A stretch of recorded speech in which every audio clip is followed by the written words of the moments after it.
കർത്താവിൻ്റെ പരിശുദ്ധ നാമം വാഴ്ത്തപ്പെടുമാറാകട്ടെ. പതിവുപോലെയുള്ള നമ്മുടെ ബൈബിൾ സ്റ്റഡിയുടെ സമയമാണ്. എല്ലാ പ്രിയപ്പെട്ടവരെയും ഞാൻ ഈ തിരുവചന ധ്യാനത്തിലേക്ക് സ്വാഗതം ചെയ്യുന്നു. ഈ ലൈനിൽ എന്നെ ശ്രദ്ധിച്ചുകൊണ്ടിരിക്കുന്നവർക്കും പിന്നീട് അവസരം പോലെ യൂട്യൂബിലൂടെയും ഫേസ്ബുക്കിലൂടെയും ശ്രദ്ധിക്കുന്ന എല്ലാവർക്കും ഞാൻ കർത്താവിൻ്റെ അനുഗ്രഹം ലഭിക്കട്ടെ എന്ന് പ്രാർത്ഥിക്കുന്നു. ഇത് അനുഗ്രഹമാകട്ടെ എന്ന് ആഗ്രഹിക്കുന്നു. ഏതെങ്കിലും എപ്പിസോഡുകൾ നിങ്ങൾ മിസ്സായെങ്കിൽ കേൾക്കുവാൻ നിങ്ങൾക്ക് താല്പര്യമുണ്ടെങ്കിൽ യൂട്യൂബിൽ നിങ്ങൾക്കത് കേൾക്കാവുന്നതാണ്. എല്ലാ ക്ലാസ്സുകളും യൂട്യൂബിൽ അപ്ലോഡ് ചെയ്യുന്നുണ്ട്. Pastor Thomas George Bible study, gospel of Mathew, പിന്നെ ഏത് പാർട്ടാണെന്ന് വെച്ചാൽ ആ പാർട്ട് നിങ്ങൾ അടിച്ചാൽ നിങ്ങൾക്കത് കേൾക്കുവാൻ കഴിയും. കർത്താവ് അനുഗ്രഹമാകട്ടെ എന്ന് ഞാൻ പ്രാർത്ഥിക്കുന്നു. ഇന്ന് നമുക്ക് പഠിക്കുവാനുള്ളത് മത്തായിയുടെ സുവിശേഷം 12-ാം അധ്യായത്തിൽ നിന്നാണ്. വളരെ അനുഗ്രഹീതമായ ചില വിഷയങ്ങളാണ് ഈ ചാപ്റ്ററിൽ പരിശുദ്ധാത്മാവ് രേഖപ്പെടുത്തിയിരിക്കുന്നത്. നമുക്ക് അല്പമായി ഒരുമിച്ച് അതിനെക്കുറിച്ച് ധ്യാനിക്കാം. നാം ഇങ്ങനെ വായിക്കുന്നു: ആ കാലത്ത് യേശു ശബ്ബത്തിൽ വിളഭൂമിയിൽ കൂടി കടന്നുപോയി. അവന്റെ ശിഷ്യന്മാർ വിശന്നിട്ട് കതിര് പറിച്ച് തിരുമി തുടങ്ങി. പരീശന്മാരത് കണ്ടിട്ട്, ഇതാ ശബ്ബത്തിൽ വിഹിതമല്ലാത്തത് നിന്റെ ശിഷ്യന്മാർ ചെയ്യുന്നു എന്ന് അവനോട് പറഞ്ഞു. അവൻ അവരോട് പറഞ്ഞത്, ദാവീദ് തനിക്കും കൂടെയുള്ളവർക്കും വിശന്നപ്പോൾ ചെയ്തത് എന്ത്? അവൻ ദേവാലയത്തിൽ ചെന്ന് പുരോഹിതന്മാർക്കു മാത്രമല്ലാതെ തനിക്കും കൂടെയുള്ളവർക്കും തിന്മാൻ വിഹിതമല്ലാത്ത കാഴ്ചയപ്പം തിന്നുവെന്ന് നിങ്ങൾ വായിച്ചിട്ടില്ലയോ? അല്ല, ശബ്ബത്തിൽ പുരോഹിതന്മാർ ദേവാലയത്തിൽ വെച്ച് ശബ്ബത്തിനെ ലംഘിക്കുന്നുവെങ്കിലും കുറ്റമില്ലാതിരിക്കുന്നുവെന്ന് ന്യായപ്രമാണത്തിൽ വായിച്ചിട്ടില്ലയോ? എന്നാൽ ദൈവാലയത്തേക്കാൾ വലിയവൻ ഇവിടെയുണ്ട് എന്ന് ഞാൻ നിങ്ങളോട് പറയുന്നു. യാഗത്തിലല്ല, കരുണയിലത്രേ ഞാൻ പ്രസാദിക്കുന്നു എന്നുള്ളത് എന്ത് എന്ന് നിങ്ങൾ അറിഞ്ഞിരുന്നുവെങ്കിൽ കുറ്റമില്ലാത്തവരെ കുറ്റം വിധിക്കുകയില്ലായിരുന്നു. മനുഷ്യപുത്രനോ ശബ്ബത്തിനും കർത്താവാകുന്നു. ഈ വാക്യം വായിച്ചപ്പോൾ എൻ്റെ ഹൃദയത്തിലേക്ക് കടന്നു വന്ന ഒന്ന് രണ്ട് ചിന്തകൾ. ശിഷ്യന്മാര് കർത്താവിനോടൊപ്പമാണ് യാത്ര ചെയ്തിരുന്നതെങ്കിലും അവരുടെയും ജീവിതത്തിൽ എല്ലായ്പ്പോഴും സമൃദ്ധിയായിരുന്നില്ല.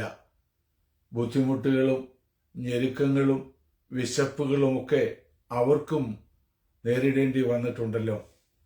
ഇവിടെ നമ്മൾ കണ്ടത് അവരുടെ ശിഷ്യന്മാർ വിശന്നിട്ട് കതിര് പറിച്ച് തിന്നു തുടങ്ങി. കർത്താവ് ദൈവത്തിൻ്റെ മഹത്വത്തിനായിട്ട് പല അത്ഭുതങ്ങൾ ചെയ്തിട്ടുണ്ട്. എന്നാൽ തൻ്റെ ഏതെങ്കിലും കാര്യങ്ങൾക്കായിട്ട് അത്ഭുതങ്ങൾ എന്തെങ്കിലും ചെയ്തതായി നമ്മൾ കാണുന്നില്ല. ദൈവത്തെ സേവിക്കുന്ന, സ്നേഹിക്കുന്ന ദൈവമക്കളുടെയും ജീവിതത്തിൽ കഷ്ടതകൾ ഒഴിവുള്ളവരാകുന്നില്ല. അവർക്കും കഷ്ടതകളുണ്ട് എന്ന് ഇത് നമ്മെ പഠിപ്പിക്കുന്നു. എന്നാൽ കർത്താവ് ചെയ്തൊരു കാര്യം, ശിഷ്യന്മാര് കതിര് പറിച്ച് തിന്നു തുടങ്ങിയത് പരീശന്മാര് കണ്ടിട്ട്, ഇതാ ശബ്ബത്തിൽ വിഹിതമല്ലാത്തത് നിന്റെ ശിഷ്യന്മാർ ചെയ്യുന്നുവെന്ന് അവനോട് പറഞ്ഞു. അപ്പോൾ പരീശന്മാരുടെ ചിന്ത അനുസരിച്ച് വിളവ് ഭൂമിയിലൂടെ പോകുമ്പോൾ കതിര് പറിക്കുകയാണെങ്കിൽ അത് കൊയ്യുന്നതിന് സമമായിട്ടാണ് അവര് കണക്കാക്കുന്നത്. According to the Pharisee, plucking wheat from its stem is just like harvesting, reaping. Rubbing the wheat head between one's palm is threshing and blowing away the chaff. കയ്യിൽ ഇട്ട് അത് തിരുമി ഊതി അതിൻ്റെ പൊടി അല്ലെങ്കിൽ അതിൻ്റെ അത് ക്ലീൻ ചെയ്ത് അവർ കഴിക്കുകയാണെങ്കിൽ അത് പാറ്റുന്നതിന്, ഉമി കളയുന്നതിന് തുല്യമായിട്ടാണ് പരീക്ഷന്മാർ കണക്കാക്കിയത്. അപ്പോൾ കതിര് പറിക്കുകയാണെങ്കിൽ കൊയ്യുന്നതിന് സമം, കയ്യിലിട്ടത് തിരുമിയാണെങ്കിൽ അത് പാറ്റി അതിൻ്റെ ഉമി കളയുന്നതിന് തുല്യമായിട്ടാണ് അവർ കണക്കാക്കിയിരുന്നത്. എന്നാൽ അടുത്തത് കർത്താവ് പറയുന്ന ഒരു കാര്യം നമുക്ക് വളരെ ആശ്വാസകരമാണ്. അവൻ അവരോട് പറഞ്ഞത്, ദാവീദ് തനിക്കും കൂടെയുള്ളവർക്കും വിശന്നപ്പോൾ ചെയ്തതെന്ത്? അവൻ ദേവാലയത്തിൽ ചെന്ന് പുരോഹിതന്മാർക്ക് മാത്രമല്ലാതെ തനിക്കും കൂടെയുള്ളവർക്കും തിന്മാൻ വഹിതമല്ലാത്ത കാഴ്ചയപ്പം തിന്നു എന്ന് നിങ്ങൾ വായിച്ചിട്ടില്ലയോ? അല്ല, ശബത്തിൽ പുരോഹിതന്മാർ ദേവാലയത്തിൽ വെച്ച് ശബത്തിനെ ലംഘിക്കുന്നുവെങ്കിലും കുറ്റമില്ലാത്തവരായിരിക്കുന്നു എന്ന് ന്യായപ്രമാണത്തിൽ വായിച്ചിട്ടില്ലയോ? ഞാനിവിടെ ശ്രദ്ധിച്ച ഒരു കാര്യം, കർത്താവ് എല്ലായ്പ്പോഴും തൻ്റെ ശിഷ്യന്മാരെ ഡിഫെൻഡ് ചെയ്യുന്നതാണ്, അവരെ പ്രൊട്ടക്റ്റ് ചെയ്യുന്നതാണ് നമ്മൾ കാണുന്നത്. ഇവിടെ പരീക്ഷന്മാർ അവർക്കെതിരായിട്ട് സംസാരിക്കുക, എന്നാൽ കർത്താവ് അവർക്ക് വേണ്ടി വാദിക്കുകയാണ്. മറ്റു പല സന്ദർഭങ്ങളിലും ഇപ്രകാരം ചെയ്തിട്ടുണ്ട്. കർത്താവിനോട് അവര് നിന്റെ ശിഷ്യന്മാര് ഉപവസിക്കുന്നില്ല, യോഹന്നാന്റെ ശിഷ്യന്മാർ ഉപവസിക്കുന്നു എന്ന് പറഞ്ഞ് ശിഷ്യന്മാരെ കുറ്റാരോപണം നടത്തിയ മറ്റ് സന്ദർഭങ്ങളെക്കുറിച്ച് നമ്മൾ വായിക്കുന്നുണ്ട്. Your disciples not keeping fasting, look that John the Baptist disciples they are keeping fasting. അവിടെയും കർത്താവ് അവർക്ക് വേണ്ടി വാദിക്കുന്നതാണ് നമുക്ക് കാണുവാൻ കഴിയുന്നത്. നമ്മുടെ കർത്താവ് ലോകത്തിലായിരുന്നപ്പോൾ തന്നോട് കൂടെയുണ്ടായിരുന്ന ശിഷ്യന്മാർക്കു വേണ്ടി വാദിച്ചിരുന്നത് പോലെ കർത്താവ് പറഞ്ഞത്, ഞാൻ നിങ്ങളെ ഒരു നാളും അനാഥരായി വിടുകയില്ല, ഞാൻ എന്നെപ്പോലെ ഒരു കാര്യസ്ഥനെ നിങ്ങൾക്ക് വേണ്ടി അയച്ചു തരും. അപ്പോൾ ഇവിടെ നമ്മോട് കൂടെ ഇരിക്കുവാൻ നമ്മുടെ കർത്താവ് അയച്ചു തന്ന കാര്യസ്ഥനാണ് ദൈവത്തിന്റെ പരിശുദ്ധാത്മാവ്. കർത്താവ് കൂടെ ഇരുന്നപ്പോൾ ശിഷ്യന്മാർക്കു വേണ്ടി വാദിച്ചിരുന്നത് പോലെ തന്നെ ഇന്ന് പരിശുദ്ധാത്മാവ് നമുക്ക് വേണ്ടി പക്ഷപാതം ചെയ്തുകൊണ്ടിരിക്കുകയാണ്. നമുക്കെതിരായിട്ട് കുറ്റാരോപണം നടത്തുന്ന, അപവാദം പറഞ്ഞ് ദൈവസന്നിധിയിൽ നമ്മെ കുറ്റപ്പെടുത്തുന്ന ഒരു അപവാദിയുള്ള ലോകത്തിലാണ് ഞാനും നിങ്ങളും ജീവിക്കുന്നത്. എന്നാൽ നമുക്ക് വേണ്ടി പിതാവിന്റെ സന്നിധിയിൽ പക്ഷപാതം ചെയ്തുകൊണ്ടിരിക്കുന്ന കർത്താവുണ്ട്. നമുക്ക് വേണ്ടി നമ്മോടൊപ്പം ഇരുന്ന് നമുക്ക് വേണ്ടി വാദിക്കുന്ന ഒരു പരിശുദ്ധാത്മാവിനെ ദൈവം നമുക്ക് നൽകിയിട്ടുണ്ട്. ആയതുകൊണ്ട് നമ്മളിവിടെ അനാഥരല്ല, നാം ഇവിടെ ക്ഷീണിക്കേണ്ട ആവശ്യമില്ല. നമ്മെ പ്രൊട്ടക്റ്റ് ചെയ്യുന്ന കർത്താവിനായി, പരിശുദ്ധാത്മാവിനായി നമുക്ക് ദൈവത്തെ സ്തുതിക്കാം. അടുത്ത ഒരു കാര്യം, കർത്താവ് അവരെ പ്രൊട്ടക്റ്റ് ചെയ്യുവാൻ പറഞ്ഞൊരു വിഷയത്തെക്കുറിച്ച് ചില കാര്യങ്ങൾ ചിന്തിക്കുന്നത് നല്ലതാണ്. കർത്താവ് പറഞ്ഞത്,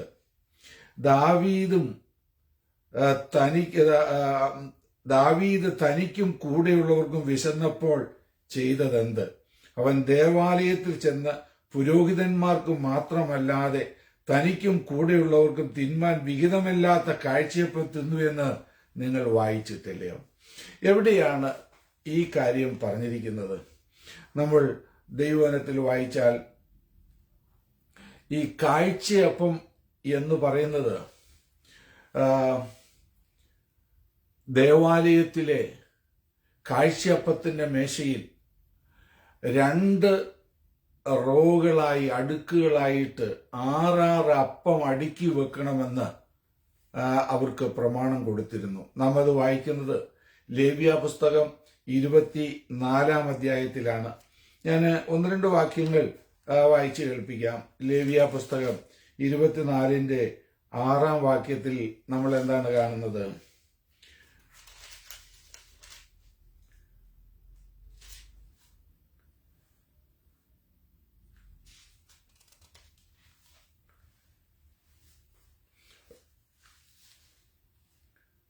നമ്മൾ പുറപ്പാട് പുസ്തകത്തിൽ നിന്നാണ് ഞാൻ വായിക്കുവാൻ ആഗ്രഹിക്കുന്നത്. പുറപ്പാട് പുസ്തകം 20-ാം അധ്യായത്തിൻ്റെ 9 മുതലുള്ള വാക്യങ്ങളിൽ നമുക്കത് കാണാനായിട്ട് കഴിയുന്നുണ്ട്.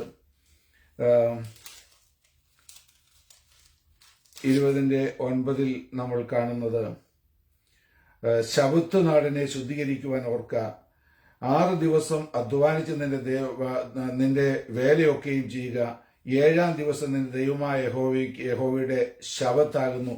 അന്ന് നീയും നിന്റെ പുത്രന്മാരും നിന്റെ വേലക്കാരും വേലക്കാരത്തികളും നിന്റെ കന്നുകാലികളും നിന്റെ പടുവാതിക്കുള്ള പരദേശി ഒരു വേലയും ചെയ്യരുത്. അപ്പം 6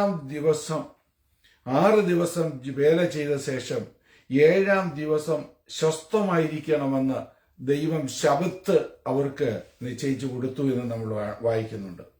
ഈ ശബത്ത് നാളിൽ ദേവാലയത്തിൽ വെച്ചിരിക്കുന്ന കാഴ്ചയപ്പത്തിന്റെ മേശയിൽ വെച്ചിരിക്കുന്ന കാഴ്ചയപ്പം അത് മാറ്റിവെച്ച ശേഷം പുതിയ അപ്പം അവിടെ വെക്കണമായിരുന്നു. 6 വീതമുള്ള 2 റോകളായിട്ടാണ് ഈ കാഴ്ചയപ്പം വെക്കേണ്ടത്. കാഴ്ചയപ്പം ഉണ്ടാക്കുന്നതിന്റെ പ്രമാണം കൊടുത്തിരിക്കുന്നതിനെ കുറിച്ച് നമ്മൾ ദൈവവചനത്തിൽ വായിക്കുന്നുണ്ട്. നമ്മൾ പുറപ്പാട് പുസ്തകത്തിൽ നിന്ന് ആ വാക്യം വായിച്ചാൽ അതിന് കൊടുത്തിരിക്കുന്ന പ്രമാണങ്ങളെക്കുറിച്ച് നമ്മുടെ കാണുവാനായിട്ട് കഴിയും. പുറപ്പാട് പുസ്തകം 20-ാം അധ്യായത്തിന്റെ 25-ാം അധ്യായത്തിന്റെ 30 മുതലുള്ള വാക്യങ്ങളിൽ നമ്മൾക്കത് കാണാൻ കഴിയുന്നുണ്ട്. മേശയിൽ നിത്യം കാഴ്ചയപ്പം എൻ്റെ മുൻപാകെ വെക്കണം. ഈ കാഴ്ചയപ്പം ഉണ്ടാക്കുന്നത് എങ്ങനെയാണെന്നുള്ള കാര്യം നമുക്ക് ദൈവവചനത്തിൽ കാണുവാൻ കഴിയുന്നുണ്ട്. അത് കാഴ്ചയപ്പം ഉണ്ടാക്കുന്നത് 2 ഇടങ്ങഴി മാവ് കൊണ്ട്, നേരിയ മാവ് കൊണ്ട് അപ്പം ഉണ്ടാക്കണം. അതിൽ പുളിപ്പില്ലാത്ത അപ്പമായിരിക്കണമെന്നാണ് പ്രമാണം കൊടുത്തിരിക്കുന്നത്. പുളിപ്പില്ലാത്ത ആ അപ്പം 2 ഇടങ്ങഴി മാവ് കൊണ്ട്, നേരിയ മാവ് കൊണ്ട് ഉണ്ടാക്കണമെന്ന് അവർക്ക് പ്രത്യേകം കൽപ്പന കൊടുത്തിരുന്നതായി നമുക്ക് കാണുവാൻ കഴിയുന്നുണ്ട്. ഈ അപ്പം നമ്മുടെ കർത്താവായ യേശുക്രിസ്തുവിനെയാണ് വാസ്തവമായി കാണിക്കുന്നതെന്ന് നമുക്ക് ദൈവവചനത്തിൽ മനസ്സിലാക്കുവാൻ കഴിയും. ലേവ്യ പുസ്തകം 24-ാം അധ്യായത്തിന്റെ 5 മുതലുള്ള വാക്യങ്ങൾ ഞാൻ വായിക്കുന്നു. നീ നേരിയ മാവെടുത്ത് അതുകൊണ്ട് 12 ദോശ ചുടണം. ഓരോ ദോശ 2 ഇടങ്ങഴി മാവ് കൊണ്ടായിരിക്കണം. അവയെ യഹോവയുടെ സന്നിധിയിൽ തങ്കമേശമേൽ 2 അടുക്കായിട്ട് ഓരോ അടുക്കിൽ 6 വീതം വെക്കണം. ഓരോ അടുക്കുമേൽ നിർമ്മലമായ കുന്തിരിക്കം വെക്കണം. അത് അപ്പത്തിന്മേൽ നിവേദ്യമായി യഹോവയ്ക്ക് ദഹനയാഗമായിരിക്കണം. അവനത് നിത്യനിയമമായിട്ട് ഇസ്രായേൽ മക്കളോട് വാങ്ങി ശബത്ത് തോറും യഹോവയുടെ സന്നിധിയിൽ നിരന്തരമായിട്ട് അടുക്കി വെക്കണം. അത് അഹരോനും പുത്രന്മാർക്കും ഉള്ളതായിരിക്കണം. അവർ അത് വിശുദ്ധ സ്ഥലത്ത് വെച്ച് തിന്നണം. അത് അവന് ശാശ്വത അവകാശമായി യഹോവയുടെ ദഹനയാഗങ്ങളിൽ അതിവിശുദ്ധമാകുന്നു. കാഴ്ചയപ്പം ഉണ്ടാക്കുന്നതിനെ കുറിച്ചുള്ള പ്രമാണമാണ് ഇവിടെ കൊടുത്തിരിക്കുന്നത്. 2 ഇടങ്ങഴി നേരിയ മാവ് കൊണ്ട് പുളിപ്പില്ലാത്ത അപ്പം ഉണ്ടാക്കി 6 വീതമുള്ള 2 അടുക്കുകളായിട്ട് അത് അടുക്കി വെക്കണം. അതിൽ കുന്തിരിക്കം വിതറണം. ഇത് 6 ദിവസം വിശുദ്ധ സ്ഥലത്ത് വെച്ചിരുന്ന ശേഷം 7-ാം ദിവസം ശബത്ത് ദിവസം അത് മാറ്റി പുതിയ അപ്പം അവിടെ വെക്കണം. ഈ മാറ്റി വയ്ക്കുന്ന അപ്പം പുരോഹിതന്മാർക്ക് കഴിക്കുവാനുള്ളതാണ്. അത് പരദേശികൾക്കോ മറ്റ് ആളുകൾക്കോ കഴിക്കുവാനായിട്ട് അനുവാദമില്ലാത്തതാണ്. എന്നാൽ ദാവീദിനോടുള്ള ബന്ധത്തിൽ ദാവീദ് ശൗല് രാജാവ് തന്നെ കൊല്ലുവാൻ അങ്ങനെ അന്വേഷിച്ച് നടക്കുമ്പോൾ അവിടെ നിന്നും ഓടി രക്ഷപ്പെട്ട ശേഷം അദ്ദേഹം ദേവാലയത്തിൽ ചെന്ന് പുരോഹിതനുമായി സംസാരിക്കുന്നത് 1 ശമൂവേൽ 21-ാം അധ്യായത്തിൽ നമ്മൾ വായിക്കുന്നുണ്ട്. കർത്താവ് ആ കാര്യമാണ് ഇവിടെ ഓർപ്പിച്ചത്. ദാവീദ് നോബിൽ പുരോഹിതനായ അഹീമേലെക്കിന്റെ അടുക്കൽ ചെന്നു. അഹീമേലേക്ക് ദാവീദിനെ സംഭ്രമത്തോടെ എതിരേറ്റു. അവനോട് ആരും കൂടെയില്ലാതെ തരിച്ചു വന്നതെന്ത് എന്ന് ചോദിച്ചു. ഇവിടെയാണ് നമ്മൾ വായിക്കുന്ന 3-ാം വാക്യത്തിൽ, ആകയാൽ നിന്റെ കൈവശം വല്ലതുമുണ്ടോ? 5 അപ്പമെങ്കിൽ തൽക്കാലം കൈവശമുള്ളതെങ്കിലും എനിക്ക് തരണമെന്ന് പറഞ്ഞു. അതിന് പുരോഹിതൻ ദാവീദിനോട്, വിശുദ്ധമായ അപ്പമല്ലാതെ സാമാന്യമായത് കൈവശമില്ല. അപ്പോൾ വിശുദ്ധമായ അപ്പം മാത്രമേ ഉള്ളൂ, അത് പുരോഹിതന്മാർക്കും മക്കൾക്കുമുള്ളതാണ് എന്ന് പറഞ്ഞിട്ട് ദാവീദ് ഞാനും കൂടെയുള്ള എൻ്റെ ആളുകളും വിശുദ്ധമായിരിക്കുകയാണ്, യാതൊരു മാലിന്യവും ഞങ്ങളുടെ ജീവിതത്തിൽ പറ്റിയിട്ടില്ല, അതുകൊണ്ട് ആ അപ്പം തരാൻ പറഞ്ഞു. അത് പുരോഹിതൻ അവർക്ക് കൊടുത്തു എന്ന് നമ്മൾ വായിക്കുന്നു. കർത്താവ് പറയുകയാണ്, അത് പാപമായി കണക്കാക്കിയിട്ടില്ലല്ലോ, അതുകൊണ്ട് അത് പാപമല്ലായിരുന്നത് പോലെ തന്നെ ഈ ശിഷ്യന്മാര് അവര് ചെയ്തതും കുറ്റമല്ല, അവര് കുറ്റക്കാരല്ല എന്ന് പറഞ്ഞ് അവർക്ക് വേണ്ടി വാദിക്കുകയാണ്. അപ്പോൾ ഈ സമാഗമന കൂടാരത്തിലെ കാഴ്ചയപ്പത്തിന്റെ മേശമേൽ വെച്ചിരിക്കുന്ന ആ 12 കാഴ്ചയപ്പത്തെ കുറിച്ച് നമ്മൾ പഠിക്കുകയാണെങ്കിൽ നമ്മൾക്ക് എന്താണ് അതിൽ നിന്നും മനസ്സിലാക്കുവാൻ കഴിയുന്നത്? ഈ 12 ഗോത്രങ്ങളെ കുറിച്ച് നമ്മൾ പഠിക്കുമ്പോൾ പലരെക്കുറിച്ചും വളരെ കുറ്റകരമായ കാര്യങ്ങളൊക്കെ പറഞ്ഞ ഗോത്രങ്ങളുണ്ട്. രൂബേൻ ഗോത്രത്തെക്കുറിച്ച് പറഞ്ഞത് നീ വെള്ളം പോലെ തുളുമ്പുന്നവനെന്നാണ്. ദാൻ ഗോത്രത്തെക്കുറിച്ചും അതുപോലെ തന്നെ പതിയിരിക്കുന്ന സർപ്പമെന്നാണ് പറഞ്ഞത്. ദാൻ ഗോത്രമുണ്ട്, രൂബേൻ ഗോത്രമുണ്ട്, യഹൂദ ഗോത്രം അവര് റോയൽ ആയിട്ട് ഉള്ള ശ്രേഷ്ഠമായ ഒരു ഗോത്രമാണ്. ബെന്യാമീൻ ഗോത്രം അത് യാക്കോവിന് പ്രിയമുള്ള ഒരു ഗോത്രമാണ്. ദൈവത്തിന് അവരോട് പ്രിയമുള്ളവരാണ്. എന്നാൽ ഇവിടെ 12 അപ്പം പ്രതിനിധീകരിക്കുന്നത് 12 ഗോത്രത്തെയാണ്. ഇവരെ എല്ലാവരെയും ഒരുപോലെയാണ് ദൈവം കാണുന്നത്. രൂബേനായാലും ശിമയോനാണെങ്കിലും ലേവിയാണെങ്കിലും യഹൂദയാണെങ്കിലും ബെന്യാമീനാണെങ്കിലും ഇവര് രാജകീയമായ ഗോത്രമാണ്, ഇവര് പുരോഹിത ഗോത്രമാണ്, ഇവര് കുറവുള്ള ഗോത്രമാണ്. അങ്ങനെ കണക്കാക്കാതെ, മുഖപക്ഷം കാണിക്കാതെ ദൈവം എല്ലാവരെയും സ്നേഹിക്കുന്നു, അംഗീകരിക്കുന്നു എന്നുള്ളതിന്റെ ഒരു തെളിവ് കൂടെയാണത്. അതുമാത്രമല്ല, ഈ ദേവാലയത്തിലെ വിശുദ്ധ സ്ഥലത്ത് വെച്ചിരിക്കുന്ന ഈ നേരിയ മാവ് കൊണ്ടുള്ള ഈ അപ്പം, കുന്തിരിക്കം വിതറിയിരിക്കുന്ന ഈ അപ്പം നമ്മുടെ കർത്താവായ യേശുക്രിസ്തുവിനെയാണ് കാണിക്കുന്നത്. ജീവനുള്ള ആ അപ്പമാണ് നമ്മുടെ കർത്താവ്. കർത്താവ് തന്നെ പറഞ്ഞു, സ്വർഗത്തിൽ നിന്നും വന്ന അപ്പം ഞാനാകുന്നു.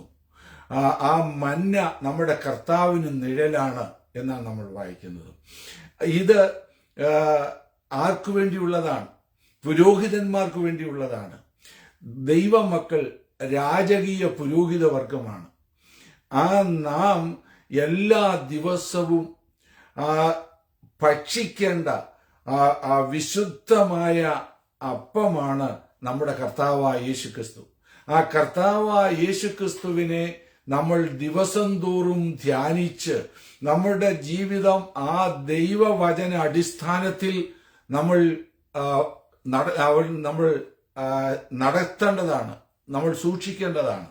എന്നാൽ അങ്ങനെ ദൈവവചനമാകുന്ന ജീവന്റെ അപ്പം കർത്താവായ യേശുക്രിസ്തുവിനെ, ആ വിശുദ്ധമായ അപ്പത്തെ നമ്മൾ ഭക്ഷിച്ച് ജീവൻ പ്രാപിച്ച് വലിയ സൈന്യമായി നിന്ന് സാത്താന്യ ശക്തികളോട് എതിർത്ത് നിൽക്കേണ്ടവരാണ് ദൈവമക്കൾ. എന്നാൽ പലരും ആ ആത്മീയമായ ആഹാരം ഭക്ഷിക്കാതെ പന്നികൾ തിന്നുന്ന വാളവരവുകൾ കൊണ്ടുള്ള ആ അപ്പം പോലെയുള്ള ലോകത്തിലെ കാര്യങ്ങളൊക്കെ തിന്ന്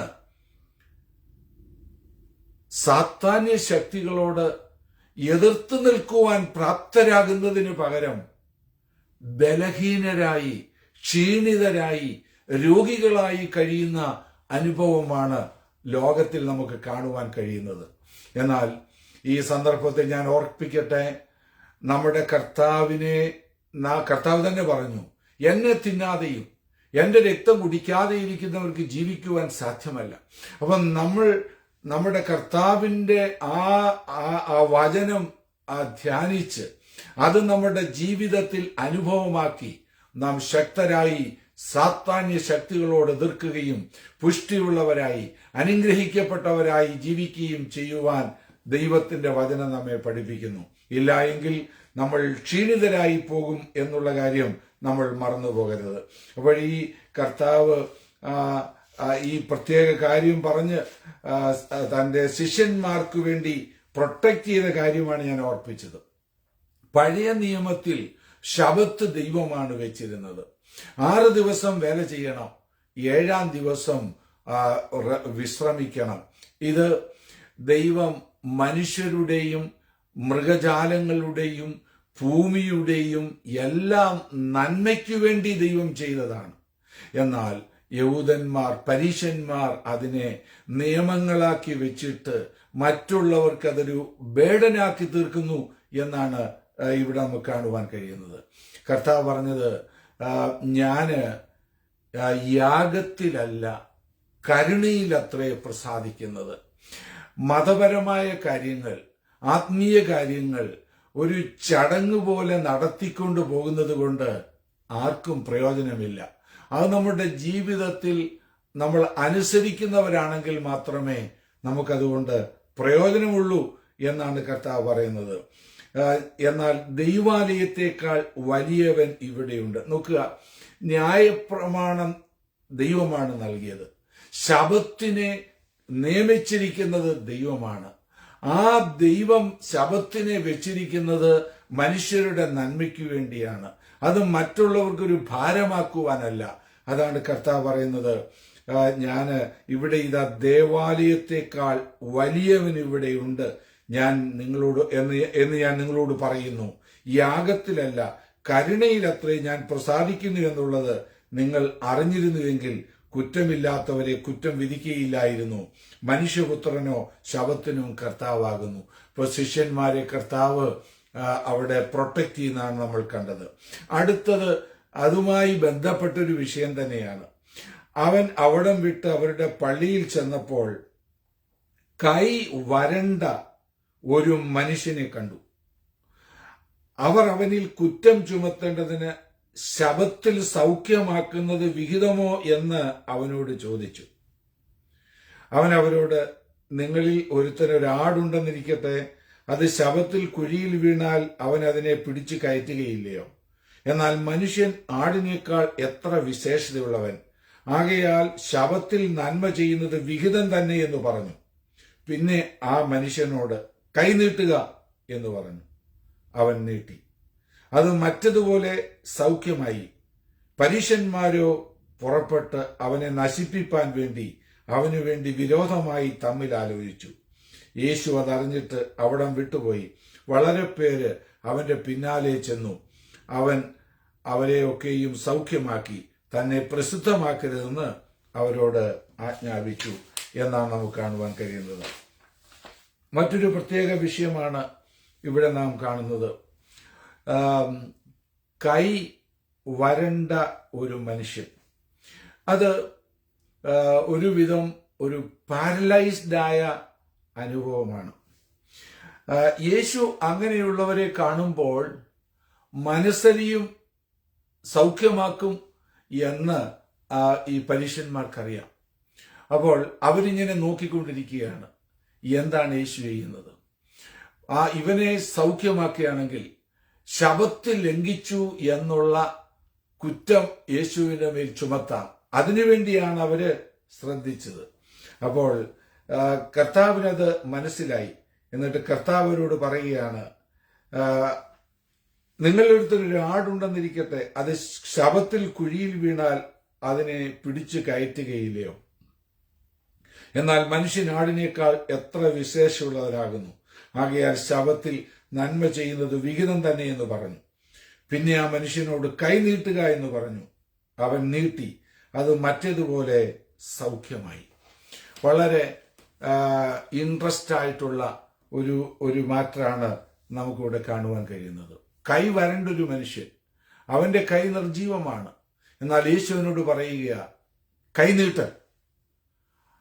അവൻ ആ വിശ്വാസത്തോടെ അവൻ കൈനീട്ടി, ഭയം കൂടാതെ അവൻ കൈനീട്ടി. യേശു കൈ നീട്ടെന്ന് പറഞ്ഞപ്പോൾ എങ്ങനെയാണ് അവന് നീട്ടാൻ പറ്റിയത്? യേശുവിന്റെ ആ വാക്ക്, കൈ നീട്ടുക എന്നുള്ള ആ വാക്ക്, പാരലൈസ് ആയ അവന്റെ കൈയെ നോർമലാക്കുവാൻ, സൗഖ്യമാക്കുവാൻ കഴിവുള്ളതായിരുന്നു യേശുവിന്റെ വാക്കുകൾ എന്ന് നമുക്ക് കാണുവാൻ കഴിയും. എഴുന്നേറ്റ് നിൽക്കാൻ പറഞ്ഞു. എല്ലാവരും കാണത്തക്കവണ്ണം, ആ അത്ഭുതം എല്ലാവരും കാണത്തക്കവണ്ണമാണ് യേശു അവനെ സൗഖ്യമാക്കിയത് എന്ന് നമുക്കിവിടെ കാണുവാൻ കഴിയുന്നുണ്ട്. വിശ്വാസം എന്ന് പറയുന്നത് മാനുഷികമായ ഭയത്തിന് അപ്പുറത്തുള്ളതാണ്. അവന്റെ ആ ദൈവത്തിലുള്ള ആശ്രയമാണ് അവന് അനുസരണത്തിലൂടെ വെളിപ്പെടുത്തിയത്. നമ്മൾ മനസ്സിലാക്കണം, പാപം മനുഷ്യന്റെ അവയവങ്ങളെ പക്ഷപാതം പിടിപ്പിച്ച് കർത്താവിന് വേണ്ടി അധികമൊന്നും പ്രവർത്തിക്കാത്തവരാക്കി മാറ്റുന്നു എന്ന് നമുക്ക് അവിടെ കാണുവാൻ കഴിയുന്നുണ്ട്. പാപത്തിന്റെ ഫലമായി നമ്മെ നിർജീവരാക്കിയിട്ട് ദൈവത്തിനു വേണ്ടി ഒന്നും പ്രവർത്തിക്കുവാൻ കഴിയാത്ത, പാരലൈസായി പോയ കൈയുള്ളൊരു മനുഷ്യന് പ്രവർത്തിക്കുവാൻ കഴിയാത്തതുപോലെ പ്രാഗൽഭ്യം നഷ്ടപ്പെടുത്തി ജീവിതത്തിൽ തെറ്റുകളും കുറ്റങ്ങളും വരുത്തി കഴിഞ്ഞാൽ ദൈവത്തിന് പിന്നെ അവരെ കൊണ്ട് പ്രയോജനപ്പെടുത്തുവാൻ കഴിയത്തില്ലെന്ന് പിശാചിനറിയാം. അതുകൊണ്ടാണ് അവൻ അങ്ങനെ ചെയ്യുന്നത്. എന്നാൽ നമ്മുടെ കർത്താവിന്, ആ കർത്താവിന്റെ തുളയ്ക്കപ്പെട്ട കരത്തിന് നമ്മെ സൗഖ്യമാക്കുവാൻ കഴിയുമെന്ന് നമുക്ക് ദൈവത്തിൽ കൂടെ വ്യക്തമായി മനസ്സിലാക്കുവാൻ കഴിയുന്നുണ്ട്. ദൈവത്തിന് അസാധ്യമായ ഒരു കാര്യവുമില്ല. അവന് കൈ വരണ്ടുള്ള മനുഷ്യനെ സൗഖ്യമാക്കി എന്ന് നമ്മൾ വായിക്കുന്നു. മറ്റൊരു സന്ദർഭത്തിൽ നമുക്ക് കാണുവാൻ കഴിയുന്നത് അവൻ ഒരുവന്റെ കൈയെ വരണ്ടതാക്കി മാറ്റിയതിനെ കുറിച്ചാണ്. രാജാക്കന്മാരുടെ 1-ാം പുസ്തകം നമ്മൾ വായിച്ചാൽ 13-ാം അധ്യായത്തിൽ, 1 രാജാക്കന്മാർ 13-ാം അധ്യായത്തിൽ മറ്റൊരു സംഭവം നമുക്ക് കാണുവാൻ കഴിയുന്നുണ്ട്. അത് യെരോബെയാം രാജാവിന്റെ സംഭവമാണ്. ശലോമോന്റെ ജീവിതത്തിൽ തെറ്റുകൾ വന്നതിന്റെ ഫലമായിട്ട് രാജ്യം വിഭജിക്കപ്പെട്ടതായി നമ്മൾ അറിയുന്നുണ്ട്. ഒന്ന്, ശലോമോന്റെ മകനായ രഹബെയാമിന് 2 ഗോത്രവും അവന്റെ ദാസനായിരുന്ന യെരോബെയാമിന് 10 ഗോത്രവുമായിട്ട് ഇസ്രായേൽ, അല്ലെങ്കിൽ യഹൂദയെന്നും ഇസ്രായേലെന്നും 2ആയിട്ട് ഭാഗിക്കപ്പെട്ട് 2 രാജ്യമായി മാറി. ഈ യെരോബെയാം ബഹു സമർത്ഥനായിരുന്നു എന്ന് ദൈവത്തിൽ നമുക്ക് കാണുവാൻ കഴിയുന്നുണ്ട്. എന്നാൽ അദ്ദേഹം ഒരു പ്രത്യേക കാര്യം ചെയ്തത്, ഈ ജനം യെരുശലേമിൽ ആരാധനയ്ക്ക് പോയാൽ അവരുടെ മനസ്സ് രഹബെയാമിനോട് പറ്റിപ്പോകുമോ എന്നുള്ള ചിന്ത അദ്ദേഹത്തിന് കടന്നുകൂടി. അദ്ദേഹം എന്നിട്ട് ചെയ്തത് നമുക്ക് കാണുവാൻ കഴിയുന്നത്, അദ്ദേഹം ദാനിലും ബഥേലിലും അവിടെ യാഗപീഠം പണിതിട്ട് അദ്ദേഹം കാളക്കുട്ടിയെ അവിടെ യാഗമർപ്പിക്കുന്നതായിട്ട് നമുക്ക് കാണുവാൻ കഴിയുന്നുണ്ട്. ശമൂവേലിന്റെ രാജാക്കന്മാരുടെ 1-ാം പുസ്തകം 13-ാം അധ്യായത്തിൽ നിന്ന് അത് വ്യക്തമായി നമുക്ക് കാണുവാൻ കഴിയുന്നു. അതിന്റെ 12-ാം അധ്യായത്തിൽ നമ്മൾ വായിക്കുന്നത് 26-ാം വാക്യത്തിൽ, എന്നാൽ യെരോബെയാം തന്റെ മനസ്സിൽ രാജത്വം വീണ്ടും ദാവീദ് ഗൃഹത്തിനായിപ്പോകും. ജനം യെരുശലേമിൽ യഹോവയുടെ ആലയത്തിൽ യാഗം കഴിപ്പാൻ ചെന്നാൽ ഈ ജനത്തിന്റെ ഹൃദയം യഹൂദ രാജാവായ രഹബെയാം എന്ന തങ്ങളുടെ യജമാനിലേക്ക് തിരിയുമെന്ന് വിചാരിച്ചിട്ട് അദ്ദേഹം ചെയ്തത് 28-ാം വാക്യത്തിൽ, ഫസ്റ്റ് കിങ് 1 രാജാക്കന്മാർ 12-28 നാം ഇങ്ങനെ വായിക്കുന്നു, എന്നാൽ രാജാവ് ആലോചിച്ചു, പൊന്നുകൊണ്ട് 2 കാളക്കുട്ടി ഉണ്ടാക്കി. നിങ്ങൾ യെരൂശലേമിൽ പോയത് മതി. ഇസ്രായേലെ, ഇതാ നിന്നെ മിസ്രയീമിൽ നിന്ന് കൊണ്ടുവന്ന നിന്റെ ദൈവമെന്ന് അവരോട് പറഞ്ഞു. അവൻ ഒന്നിനെ ബഥേലിലും മറ്റതിനെ ദാനിലും പ്രതിഷ്ഠിച്ചു. ഈ കാര്യം പാപഹേതുവായി തീർന്നു എന്ന് നമ്മൾ കാണുന്നുണ്ട്. തുടർന്ന് നമ്മൾ 31 വാക്യത്തിൽ വായിക്കുന്നത്, അവൻ പൂജാഗിരി ക്ഷേത്രങ്ങളെ ഉണ്ടാക്കി സർവ്വജനത്തിൽ നിന്നും ലേവ്യരല്ലാത്തവരെ പുരോഹിതന്മാരായിട്ട് നിയമിച്ചു. യഹൂദയിൽ ആചരിച്ചു വന്ന ഉത്സവം പോലെ യൊരോബെയാം 8-ാം മാസം 15-ാം തീയതി ഒരു ഉത്സവവും നിശ്ചയിച്ചു. യാഗപീഠത്തിങ്കൽ ചെന്ന് താൻ ഉണ്ടാക്കിയ കാളക്കുട്ടിക്ക് യാഗം കഴിക്കേണ്ടതിന് അവൻ ബഥേലിലും അങ്ങനെ തന്നെ ചെയ്തു.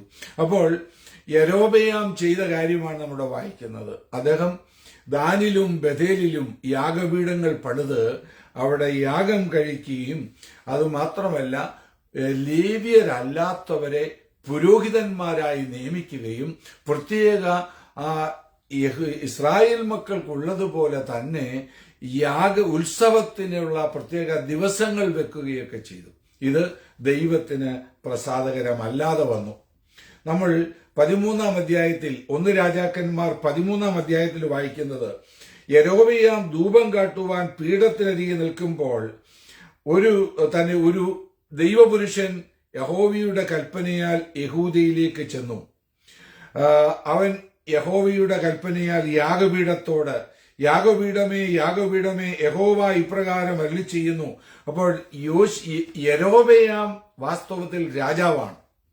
അവന് പുരോഹിത ശുശ്രൂഷ ചെയ്യുവാൻ അവകാശമില്ല. അതുമാത്രമല്ല, ഇത് ദൈവഹിതപ്രകാരമുള്ള ഒരു കാര്യമല്ല. ഇസ്രായേൽ മക്കൾക്ക് യെരൂശലേമിൽ ദൈവം തെരഞ്ഞെടുത്ത ഒരു സ്ഥലത്തു മാത്രമേ യാഗപീഠം പാടുള്ളൂ എന്ന് പ്രമാണം കൊടുത്തിട്ടുണ്ട്. അവർക്ക് ഇഷ്ടമായിടത്തെല്ലാം യാഗപീഠം പണിത് ആരാധിക്കുവാൻ കഴിയത്തില്ല. അപ്പോൾ ദൈവം വെച്ചിരിക്കുന്ന ആ സ്ഥലത്തെ ആരാധനയാകാവുന്നത് പഴയ നിയമത്തിലെ കാര്യമാണ്. ദൈവം വെച്ചിരിക്കുന്ന ലേവി ഗോത്രത്തിൽ നിന്നേ പുരോഹിതന്മാരാകാവുള്ളൂ. ദൈവം വെച്ചിരിക്കുന്ന ഉത്സവങ്ങളാണ് അവർ ആചരിക്കേണ്ടത്.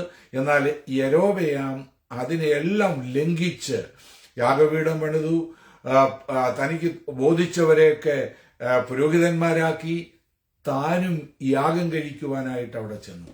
അപ്പോൾ ബഥേലിൽ നിന്ന് ഒരു പ്രവാചകൻ, യഹൂദയിൽ നിന്ന് ബഥേലിലേക്കൊരു പ്രവാചകൻ യഹോവയുടെ ആത്മാവിനാൽ കടന്നു വന്നിട്ട് ആ യാഗപീഠത്തിനെതിരായി പ്രവചിച്ചതാണ് നമ്മൾ കാണുന്നത്.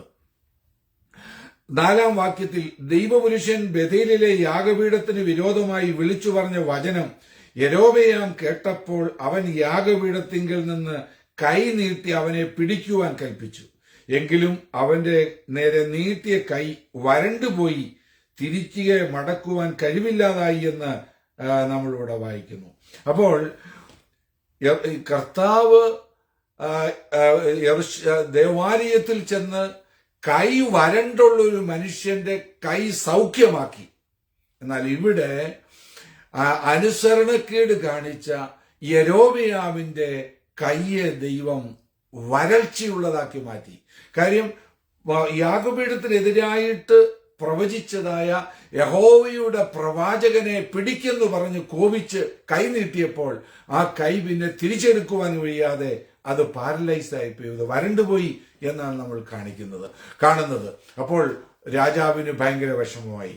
രാജാവ് പറയുകയാണ്, അടുത്ത് നമ്മൾ ഇങ്ങനെ വായിക്കുന്നത്, രാജാവ് ദൈവപുരുഷനോട്, നീ നിന്റെ ദൈവമായ യഹോവയോട് കൃപയ്ക്കായി അപേക്ഷിച്ച് എന്റെ കൈ മടങ്ങുവാൻ തക്കവണ്ണം എനിക്ക് വേണ്ടി പ്രാർത്ഥിക്കണമെന്ന് പറഞ്ഞു. ദൈവപുരുഷൻ യഹോവയോട് പ്രാർത്ഥിച്ചു. എന്നാൽ അവന്റെ കൈ മടങ്ങി മുമ്പിലത്തെ പോലെയായി. പ്രവാചകനെ പിടിക്കാനാണ് അവൻ കൈ നീട്ടിയത്, പക്ഷെ കൈ വരണ്ടുപോയി. ആ പ്രവാചകനോട് രാജാവ് പറയുക, നീ എനിക്ക് വേണ്ടി ഒന്ന് പ്രാർത്ഥിക്കുക, എന്റെ കൈ സൗഖ്യമാകുവാൻ. അപ്പോൾ പ്രവാചകൻ, നീ എനിക്കെതിരായിട്ട് പറഞ്ഞുകൊണ്ടല്ലേ, ഞാൻ പ്രാർത്ഥിക്കത്തില്ലെന്നൊന്നും പറഞ്ഞില്ല. പ്രവാചകൻ അദ്ദേഹത്തിന് വേണ്ടി പ്രാർത്ഥിച്ചു. കൈ നോർമലായി സൗഖ്യമായപ്പോൾ യൊരോബെയാം രാജാവ് പ്രവാചകനോട് പറഞ്ഞു, നീ എന്റെ വീട്ടിൽ വരണം, ഞാൻ നിനക്കൊരു പ്രത്യേകമായ സമ്മാനം തരാം, നമ്മൾക്ക് ഭക്ഷണം കഴിച്ചിട്ടൊക്കെ പോകാം.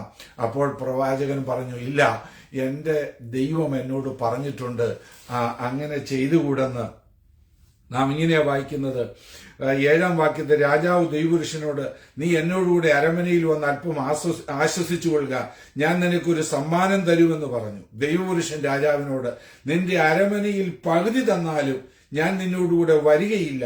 ഈ സ്ഥലത്ത് വെച്ച് ഞാൻ അപ്പം തിന്നുകയില്ല, വെള്ളം കുടിക്കുകയില്ല. നീ അപ്പം തിന്നരുത്, വെള്ളം കുടിക്കരുത്, പോയ വഴിയായി മടങ്ങി വരികയും അരുത് എന്ന് യഹോവയുടെ അരുളപ്പാടായി എന്നോട് കൽപ്പിച്ചിരിക്കുന്നു എന്ന് പറഞ്ഞു. അങ്ങനെ അവൻ ബേഥേലിലേക്ക് വന്ന വഴിയായി മടങ്ങാതെ മറ്റൊരു വഴിയായിട്ട് മടങ്ങിപ്പോയി. അതാണ് നമ്മൾ വായിക്കുന്നത്. എന്നാൽ ശ്രദ്ധേയമായ ഒരു കാര്യം, ബേഥേലിൽ വൃദ്ധനായൊരു പ്രവാചകൻ പാർത്തിരുന്നു.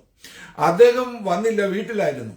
പക്ഷെ അവന്റെ പുത്രന്മാർ ഈ കാര്യങ്ങളെല്ലാം വീട്ടിൽ ചെന്ന് ഈ വൃദ്ധനായ പ്രവാചകനോട് പറഞ്ഞു. അപ്പോൾ പ്രവാചകൻ ചോദിച്ചു, ആ ബഥേലിൽ നിന്ന് വന്ന പ്രവാചകൻ ഏതു വഴിയാ പോയേക്കുന്നത്? അപ്പൻ അവരോട് ചോദിച്ചു, ബഥേലിൽ നിന്നല്ല, യഹൂദയിൽ നിന്ന് വന്ന ആ ദൈവപുരുഷൻ പോയ വഴി അവന്റെ പുത്രന്മാർ കണ്ടിരുന്നു. അവൻ തന്റെ പുത്രന്മാരോട് കഴുതിക്ക് കോപ്പിട്ട് തരുവീനെന്ന് പറഞ്ഞു. അവര് എല്ലാ കാര്യങ്ങളും ക്രമീകരിച്ചു കൊടുത്തു. ഈ വൃദ്ധനായ പ്രവാചകൻ, യഹൂദയിൽ നിന്ന് വന്ന പ്രവാചകൻ പോയ വഴിയെ പോയി. അദ്ദേഹം ഒരിടത്തിൽ നിന്ന് വിശ്രമിക്കുകയായിരുന്നു. നാം വായിക്കുന്നത്, ആ ദൈവപുരുഷൻ അവനൊരു കരുവേലകത്തിന് കീഴെ ഇരിക്കുന്നത് കണ്ടു. നീ യഹൂദയിൽ നിന്ന് ദൈവപുരുഷനോ എന്ന് ചോദിച്ചു. അതേ എന്ന് അവൻ പറഞ്ഞു. സമയക്കുറവുകൊണ്ട് ഞാൻ എല്ലാം വായിക്കുന്നില്ല. അപ്പോൾ അവൻ പറഞ്ഞു, അതിനവൻ, നീ എനിക്ക് എന്നോടുകൂടെ പോരുക, അതിനവൻ, എനിക്ക് നിന്നോടുകൂടെ പോരുകയോ നീ എന്നോടുകൂടെ വീട്ടിൽ വന്ന് ഭക്ഷണം കഴിക്കണമെന്ന് ഈ വൃദ്ധനായ പ്രവാചകൻ യഹൂദയിൽ നിന്ന് വന്ന പ്രവാചകനോട് പറഞ്ഞു. അതിന് അവൻ, എനിക്ക് നിന്നോടുകൂടെ പോരുകയോ നിന്റെ വീട്ടിൽ കയറുകയോ ചെയ്തുകൂടാ. ദൈവം എന്നോട് ഇങ്ങനെ പറഞ്ഞിട്ടുണ്ട്, അവിടെ വെച്ച് തിന്നരുത്, കുടിക്കരുത്, വന്ന വഴിയെ പോകരുത് എന്ന് പറഞ്ഞിട്ടുണ്ട് എന്ന് പറഞ്ഞപ്പോൾ ഈ പ്രവാചകൻ പറയാമോ? അപ്പം ഞാനും നിന്നെപ്പോലൊരു പ്രവാചകനാകുന്നു. അപ്പം തിന്നുകയും വെള്ളം കുടിക്കുകയും ചെയ്യേണ്ടതിന് നീ അവനെ നിന്റെ വീട്ടിൽ കൂട്ടിക്കൊണ്ടു വരിക എന്ന് ദൂതൻ യഹോവയുടെ കൽപ്പനയാൽ എന്നോട് പറഞ്ഞിരിക്കുന്നു എന്ന് പറഞ്ഞു. പക്ഷെ അവൻ പറഞ്ഞതോ ഭോഷ്കായിരുന്നു. അങ്ങനെ അവനോടുകൂടെ പോയി വീട്ടിൽ അപ്പം തിന്നുകയും വെള്ളം കുടിക്കുകയും ചെയ്തുകൊണ്ടിരിക്കുമ്പോൾ, അവർ ഭക്ഷണത്തിരിക്കുമ്പോൾ അവനെ കൂട്ടിക്കൊണ്ടുവന്ന വൃദ്ധനായ പ്രവാചകൻ യഹോവയുടെ അരുളപ്പാടുണ്ടായി. അവൻ പറയുക, യഹൂദയിൽ നിന്ന് വന്ന ദൈവപുരുഷനോട്, നീ വചനം മറുത്ത് നിന്റെ ദൈവമായ യഹോവ നിന്നോട് കൽപ്പിച്ചിരുന്ന കൽപ്പന പ്രമാണിക്കാതെ അപ്പം തിന്നുകയും വെള്ളം കുടിക്കുകയും ചെയ്യാതിരിക്കുവാൻ അവൻ നിന്നോട് കൽപ്പിച്ച സ്ഥലത്ത് നീ മടങ്ങി വന്ന് അപ്പം തിന്നുകയും വെള്ളം കുടിക്കുകയും ചെയ്തതുകൊണ്ട് നീ യഹോവയുടെ വചനം മറുത്ത് നിന്റെ ദൈവമായ യഹോവ നിന്നോട് കൽപ്പിച്ചിരുന്ന കൽപ്പന പ്രമാണിക്കാതെ അപ്പം തിന്നുകയും വെള്ളം കുടിക്കുകയും ചെയ്യരുതെന്ന് അവൻ നിന്നോട് കൽപ്പിച്ച സ്ഥലത്ത് നീ മടങ്ങി വന്ന് അപ്പം തിന്നുകയും വെള്ളം കുടിക്കുകയും ചെയ്തതുകൊണ്ട് നിന്റെ ശവം നിന്റെ പിതാക്കന്മാരുടെ കല്ലറയിൽ വരികയില്ല എന്ന് യഹോവ അരുളിച്ചെയ്യുന്നു എന്ന് പറഞ്ഞു. അപ്പം തിന്നുകയും വെള്ളം കുടിക്കുകയും ചെയ്ത ശേഷം അവൻ കൂട്ടിക്കൊണ്ടുവന്ന പ്രവാചകന് വേണ്ടി കഴുതിക്ക് കോപ്പിട്ട് കൊടുത്തു. അവൻ പോകുമ്പോൾ വഴിയിൽ ഒരു സിംഹം അവനെ കണ്ടു, അവനെ കൊന്നു. അവന്റെ ശവം വഴിയിൽ കിടന്നു. കഴുത അവന്റെ അരികെ നിന്നു, സിംഹവും ശവത്തിന്റെ അരികെ നിന്നു. വഴി പോകുന്ന ആളുകൾ ശവം വഴിയിൽ കിടക്കുന്നതും ശവത്തിന്റെ അരികെ സിംഹം നിൽക്കുന്നതും കണ്ടു.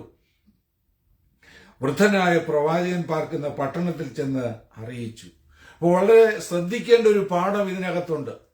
ദൈവം ഈ യഹൂദയിൽ നിന്ന് വന്ന പ്രവാചകനോട് പറഞ്ഞത് അദ്ദേഹം അനുസരിക്കേണ്ടതായിരുന്നു. വൃദ്ധനായ പ്രവാചകൻ ദൈവം എന്നോട് പറഞ്ഞു എന്ന് പറഞ്ഞ് ഭോഷ്ക് പ്രവചിച്ചപ്പോൾ ഈ യഹൂദയിൽ നിന്ന് വന്ന പ്രവാചകൻ വിശ്വസിച്ചു പോയി, അനുസരണക്കേട് കാണിച്ചു.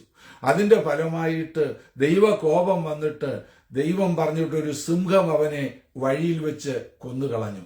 എന്നാൽ അതിശയകരമായൊരു കാര്യം, ഇവൻ യാത്ര ചെയ്തിരുന്ന കഴുതയുടെ അരികിൽ ശവം കിടപ്പുണ്ട്, സിംഹവും അവിടെ നിൽപ്പുണ്ട്. സിംഹം ആ കഴുതയെ തൊടുന്നില്ല. ഈ അനുസരണക്കേട് കാണിച്ച പ്രവാചകനെ മാത്രമേ കൊന്നുള്ളൂ. ആളുകൾക്കെല്ലാവർക്കും, വഴിയെ പോകുന്നവർക്കെല്ലാം അത് കാണാൻ പറ്റി. അത് വലിയ അതിശയമായി അവർക്ക് തോന്നി. അപ്പോൾ ദൈവം പറയുന്നത് അനുസരിക്കേണ്ടത് ഏറ്റവും ആവശ്യമാണ്. ദൈവം അനുവദിക്കാതെ ഒരു സിംഹത്തിനും ഒന്നും ചെയ്യുവാൻ സാധിക്കത്തില്ല. ആ കഴുതയെ സിംഹം തൊട്ടില്ല. ആ സിംഹം ആ പ്രവാചകനെ മാത്രം കൊന്നുകളഞ്ഞു എന്ന് നമുക്ക് വായിക്കുവാൻ കഴിയുന്നുണ്ട്. ദൈവം പറഞ്ഞതാണെന്ന് പറഞ്ഞ് ഒരാൾ നമ്മളോട് കാര്യം പറയുകയാണെങ്കിലും അത് ദൈവവചനപ്രകാരമാണോ എന്ന് ചിന്തിക്കണം. ഒരിക്കലും ദൈവം വചനത്തിന് വിരുദ്ധമായിട്ടൊന്നും പറയത്തില്ല. ഒരിക്കൽ ഒന്ന് പറഞ്ഞു, പിന്നൊരിക്കൽ വേറൊന്ന് ദൈവം മാറ്റി പറയുന്ന ദൈവമല്ല. അപ്പോൾ ആ ദൈവത്തിന് മാറ്റമില്ല. ഇത് മാറ്റമില്ലാത്ത ആ ദൈവത്തിന്റെ വചനം നമ്മൾ അനുസരിക്കേണ്ടത് ഏറ്റവും ആവശ്യമാണ്. നമ്മെ ആരും വഞ്ചിക്കുവാൻ ഇടയാകരുത്. ദൈവവചനത്തിൽ പറഞ്ഞിരിക്കുന്ന വലിയൊരു വാണിംഗ് ആണ്, കുഞ്ഞുങ്ങളെ, ആരും നിങ്ങളെ തെറ്റിക്കരുത്, വഞ്ചിക്കരുത്. ദൈവവചനത്തിന്റെ അടിസ്ഥാനത്തിൽ വേണം എല്ലാം ചെയ്യുവാൻ. ഒരു കാര്യം കൂടെ പറഞ്ഞിട്ട് നമുക്കിന്ന് നിർത്താം. ആ കാലത്ത് യെരോബിയാമിന്റെ മകനായ അബിയാവിന് ദീനം പിടിച്ചു കിടപ്പിലായി. യെരോബിയാമിന്റെ ഭാര്യയോട് യെരോബിയാം പറഞ്ഞു, ആ ശീലോവിലെ ആ പ്രവാചകനുണ്ടല്ലോ, ആ പ്രവാചകൻ നമ്മളോട് പറഞ്ഞ ആ അഹിയ പ്രവാചകനുണ്ടല്ലോ, അദ്ദേഹം നമ്മളോട് പറഞ്ഞ അനുസരിച്ചല്ലേ എല്ലാം നടന്നത്. എന്നാൽ ആ പ്രവാചകന്റെ അരികിൽ നീ ആള് മാറി ഒന്ന് ചെല്ല് എന്ന് ആ പ്രവാചകൻ എന്താ ആലോചന പറയുന്നത് എന്ന് നമുക്ക് നോക്കാം എന്ന് വിചാരിച്ച് അവിടെ പറഞ്ഞയച്ചു. എന്നാൽ ആ പ്രവാചകൻ ഇവൾ വേഷം മാറി കടന്നു എന്നിട്ടും പെട്ടെന്ന് തന്നെ ദൈവത്തിന്റെ ആലോചന ആ പ്രവാചകൻ ഉണ്ടായിട്ട് അത് വെളിപ്പെടുത്തി. എന്നിട്ടും ഈ പ്രവാചകൻ തന്റെ ഈ യെരോബെയാം തന്റെ തെറ്റിൽ നിന്ന് താൻ പിന്തിരിയുവാൻ ഇടയായില്ല എന്നാണ് നമുക്ക് കാണുവാൻ കഴിയുന്നത്. പ്രവാചകന്റെ വാക്കുകൾ നിവർത്തിക്കപ്പെട്ടത് നമ്മൾ കാണുന്നുണ്ട്. ഒരു വാക്യം കൂടെ വായിച്ചിട്ട് ഞാനിവിടെ നമുക്ക് നിർത്താം. ഈ 1 രാജാക്കന്മാർ 13-ാം അധ്യായത്തിൽ നിന്ന് നമ്മൾ ഇങ്ങനെയാ വായിക്കുന്നത്. ഈ കാര്യം കഴിഞ്ഞിട്ടും യെരോബെയാം തന്റെ ദുർമാർഗം വിട്ടുപിരിയാതെ പിന്നെയും സർവ്വജനത്തിനും പൂജാഗിരി പുരോഹിതന്മാരെ നിയമിച്ചു. അപ്പോൾ എന്തിനാണ് ദൈവം ഇങ്ങനെയെല്ലാം യെരോബെയാമിന്റെ ജീവിതത്തിൽ ചെയ്തത്? എങ്ങനെയെങ്കിലും അവന്റെ ദുർമാർഗം വിട്ടുതിരിയട്ടെ, മാനസാന്തരം വരട്ടെ എന്ന് ആഗ്രഹിച്ചാണ് ദൈവം അങ്ങനെ ചെയ്തത്. എന്നിട്ടും യെരോബെയാം തന്റെ ദുർമാർഗം വിട്ടുതിരിഞ്ഞില്ല എന്നാണ് നമുക്ക് കാണുവാൻ കഴിയുന്നത്. ചില പാഠങ്ങൾ മാത്രം പറഞ്ഞു ഞാൻ നിർത്തട്ടെ. ദൈവം നമുക്ക് നൽകിയിരിക്കുന്ന വലിയൊരു അനുഗ്രഹമാണ് കർത്താവായ യേശുക്രിസ്തു. ആ ശബത്തിൽ വെച്ചിരുന്ന ആ കാഴ്ചയപ്പം പോലെ, ആ പുളിപ്പില്ലാത്ത നിർമ്മലമായ നേരിയ മാവ് കൊണ്ടുണ്ടാക്കിയ ആ അപ്പം പോലെ കർത്താവായ യേശുക്രിസ്തു യാതൊരു പാവവുമില്ലാത്ത ജീവന്റെ അപ്പമാണ്. ആ ജീവന്റെ അപ്പം നാം ദിവസം തോറും വിശുദ്ധ സ്ഥലത്ത് വെച്ച് ഭക്ഷിച്ച് ആ കർത്താവിനെ ധ്യാനിച്ച് ആരോഗ്യമുള്ളവരായി, സന്തോഷമുള്ളവരായി, സമാധാനമുള്ളവരായി നാം ജീവിക്കേണ്ടതാണ്. നാം ആ മുടിയനായ പുത്രൻ ചെയ്തതുപോലെ പന്നികളുടെ വാളവര തിന്ന് ലോകത്തിന്റെ മോഹങ്ങളും അശുദ്ധികളുമെല്ലാം അകത്താക്കി ബലഹീനരായി രോഗികളായി കഴിയുവാനല്ല, നാം ജീവനും സമൃദ്ധിയായ ജീവനുമുള്ളവരായിരിക്കാൻ ദൈവവചനം ഭക്ഷിക്കുന്നവരായിരിക്കണം. ദൈവത്തിന് ഹിതമല്ലാത്ത ഒന്നും നമ്മുടെ ജീവിതത്തിൽ വരരുത്. യെരോബെയാം ചെയ്തതുപോലെ ദൈവത്തിന് ഹിതമല്ലാത്ത കാര്യങ്ങൾ ചെയ്യുവാൻ നമ്മുടെ ജീവിതത്തിൽ ഇടയാകരുത്. ആ യഹൂദയിൽ നിന്ന് വന്ന പ്രവാചകന് പോലും വൃദ്ധനായ പ്രവാചകൻ ഫോഷ്ക് പറഞ്ഞപ്പോൾ തെറ്റിപ്പോകുവാൻ ഇടയായതുപോലെ നമ്മെ ആരും നമ്മുടെ വിരുത് തെറ്റിക്കുവാൻ ഇടയാകരുത്. എന്ത് നമ്മൾ കേട്ടാലും, ആര് നമ്മളോട് പറഞ്ഞാലും, വചനപ്രസംഗമാണെങ്കിലും പ്രവചനമാണെങ്കിലും ദൈവവചനത്തിന് അടിസ്ഥാനമായതായിരിക്കണം നമ്മൾ സ്വീകരിക്കേണ്ടത്. ദൈവത്തിന്റെ വചനം ഒരിക്കലും കോൺട്രഡിക്റ്റ് ആയിട്ട് പറയത്തില്ല. ഒന്നൊരിക്കൽ പറഞ്ഞിട്ട് വേറൊന്ന് പറയത്തില്ല. ദൈവവചനത്തിന് മാറ്റമില്ലാത്തതാണ്. ദൈവം അനുവദിക്കാതെ ഒരു സിംഹത്തിനും നമ്മെ തൊടുവാൻ സാധ്യമല്ല. ദൈവത്തെ നാം അനുസരിക്കുന്നവരായിരിക്കണം എന്ന് വചനം വ്യക്തമായി നമ്മെ പഠിപ്പിക്കുന്നു. നമ്മുടെ ജീവിതത്തിൽ പ്രതിസന്ധികളും പ്രയാസങ്ങളും കഷ്ടങ്ങളും കടന്നു വരുമ്പോൾ നമ്മൾ ചിന്തിക്കണം, എന്തിനാണ് ഇത് ദൈവം അയക്കുന്നത്? ദൈവമേ എന്തുകൊണ്ടാണ് എനിക്കിങ്ങനെ വന്നതെന്നല്ല നമ്മൾ ചിന്തിക്കേണ്ടത്.